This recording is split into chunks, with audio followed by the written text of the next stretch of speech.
Hype classes में आप सभी का स्वागत है। आज हम आधुनिक भारत के एक महत्वपूर्ण चैप्टर पर बातचीत करेंगे आप लोगों से। जैसा कि आपको पता है कि आधुनिक भारत से जो सवाल पूछे जाते हैं वो काफ़ी ज़्यादा संख्या में होते हैं, चाहे वो बिहार के कोई भी एग्ज़ाम हो या भारत सरकार द्वारा आयोजित कोई भी परीक्षा हो। तो इसीलिए खासकर लिस्ट वाले जो सवाल होते हैं वो बहुत अहम होते हैं और वह गलती होने की भी संभावना होती है। आज मैंने एक चैप्टर चुना है सामाजिक सुधार अधिनियम, सोशल रिफॉर्म्स एक्ट्स, जो ब्रिटिश काल में अंग्रेजों के द्वारा जो सामाजिक सुधार किए गए, जो अधिनियम लाए गए समाज में सुधार के लिए, वह काफी महत्वपूर्ण है एग्जाम के लिए। जो लिस्ट मैंने दिया है इसका मैं अभी जिक्र करूंगा। आप देखेंगे कि प्रत्येक एग्जाम में, चाहे वो बीपीएससी की हो, चाहे बिहार एसएससी की हो, चाहे एसएससी की हो, चाहे कोई भी एग्जाम हो, इसमें से एक न एक प्रश्न होता ही है। कभी कभी एक से ज्यादा प्रश्न भी पूछ लिए जाते हैं, मिलाने वाला जो सवाल होता है वो पूछ लिया जाता है। तो आइए सोशल रिफॉर्म्स एक्ट्स के तहत ब्रिटिश काल में अंग्रेजों ने क्या क्या सामाजिक सुधार के प्रयास किए उसको समझते हैं। इससे मैंने तीन तरह से सूची को तैयार किया है। एक की जो अधिनियम लाए गए वो याद रखना है, किस वर्ष लाए गए वो याद रखना है, और किस गवर्नर के द्वारा इसका प्रयास किया गया वो ध्यान रखना है। तो सवाल तीनों तरह से पूछे जाते हैं। पूछा जाएगा आपसे कि इसे शिशु वध प्रतिबंध अधिनियम है तो वह कब लाया गया, तो 1795 में लाया गया। किसके द्वारा लाया गया, तो उस गवर्नर का आपको नाम याद रखना है। तो देखिए पहला यही है सवाल कि शिशु वध प्रतिबंध, यानी कि बच्चों की जो नवजात शिशु है उसकी जो हत्या की जाती थी, या खासकर जो फीमेल जो चाइल्ड होते थे उसकी जो हत्या कर दी जाती थी, उसको रोकने के लिए अंग्रेजों का एक प्रयास था। 1795 ईस्वी में इस अधिनियम को लाया गया था और सर जॉन सॉर का यह प्रयास था। सर जॉन सॉर के प्रयास से यह जो अधिनियम है वह आया था।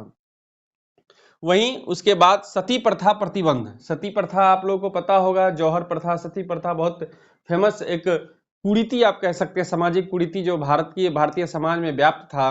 बहुत मध्यकाल से ही हम लोग देखते हैं कि जो खासकर राजपूत महिलाएं होती थी वह अपने पति के मरने के बाद उसकी चिता पर जाकर स्वयं को जो है वो आग लगा लेती थी और सती हो जाती थी। तो इस व्यवस्था को धीरे धीरे एक ऐसा कुप्रथा का रूप ले लिया था कि लोग महिलाओं को जबरदस्ती सती बनाया जाने लगा था। तो इसका विरोध हुआ था सामाजिक रूप से, और इसे समाप्त करने के लिए अंग्रेजों के द्वारा, ब्रिटिश गवर्नमेंट के द्वारा पहल किया गया और सती प्रथा प्रतिबंध अधिनियम 1829 ईस्वी में एक बहुत महत्वपूर्ण सामाजिक सुधार था, लाया गया। किसके द्वारा? विलियम बेंटिंग के द्वारा। तो लॉर्ड विलियम बेंटिंग का एक महत्वपूर्ण सुधार था सती प्रथा का उन्मूलन। सवाल इस तरह से कई बार पूछे गए, कई बार। आप कोई भी क्वेश्चन उठा लीजिए आपको इस तरह के सवाल मिल जाएंगे। सती प्रथा उन्मूलन अधिनियम कब आया?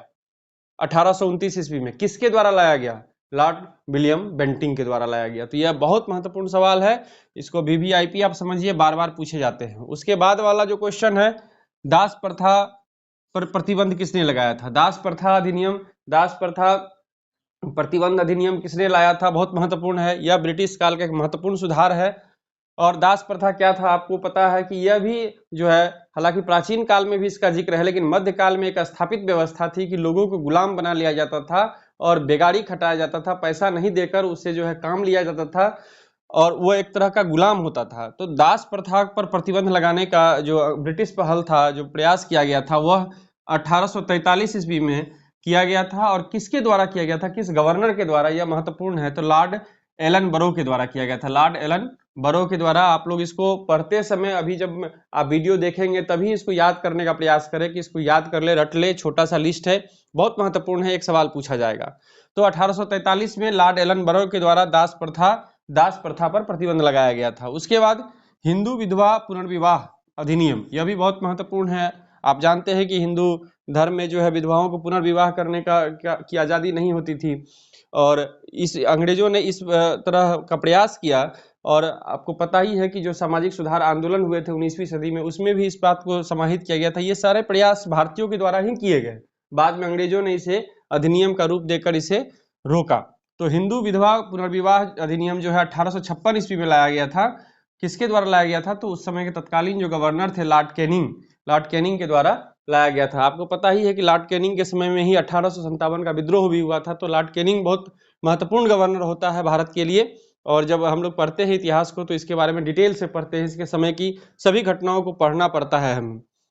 तो हिंदू विधवा पुनर्विवाह अधिनियम 1856 लॉर्ड कैनिंग के द्वारा, याद रखिएगा। उसके बाद civil marriage act, civil marriage act लाया गया, यह भी बहुत महत्वपूर्ण है। सिविल मैरिज एक्ट के तहत जो है अंतरजातीय विवाह को प्रोत्साहित किया गया था। सिविल मैरिज एक्ट के तहत जो है अंतरजातीय, एक जाति के लोग दूसरे जाति के लोगों से विवाह संबंध स्थापित करें, इसके लिए प्रोत्साहित किया गया था। जो सामाजिक कुरीति थी, जो व्यवस्था थी, जाति व्यवस्था, उसको तोड़ने का यह प्रयास था। सामाजिक आंदोलन में भी, सामाजिक धार्मिक सुधार आंदोलन में भी इसका प्रयास किया गया था, लेकिन इसको मूर्त रूप देने के लिए अंग्रेजों ने जो प्रयास किया वह सिविल मैरिज एक्ट 1872 था।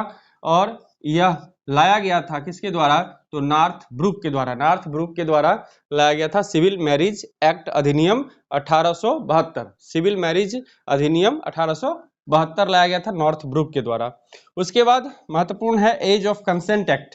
एज ऑफ कंसेंट एक्ट विवाह के लिए उम्र की जो अधिनियम थी, ये खासकर लड़कियों पर लागू होता था। तो 1891 ईस्वी में यह लाया गया था, और ये लाया था लेंसडाउन ने। लेंसडाउन जो गवर्नर थे, उन्होंने सबसे पहले प्रयास किया था एज ऑफ कंसेंट एक्ट 1891 में लाकर, कि जो लड़कियां हैं, विवाह जो होती है, कम उम्र में विवाह कर दी जाती है, उससे जो समस्याएं उसके जीवन में उत्पन्न होती है, उसको रोकने के लिए यह प्रयास किया गया था। तो इसमें कहा गया था कि जो लड़कियां हैं, जो विवाह का उम्र होगा लड़कियों का, वह कम से कम 12 वर्ष होना चाहिए।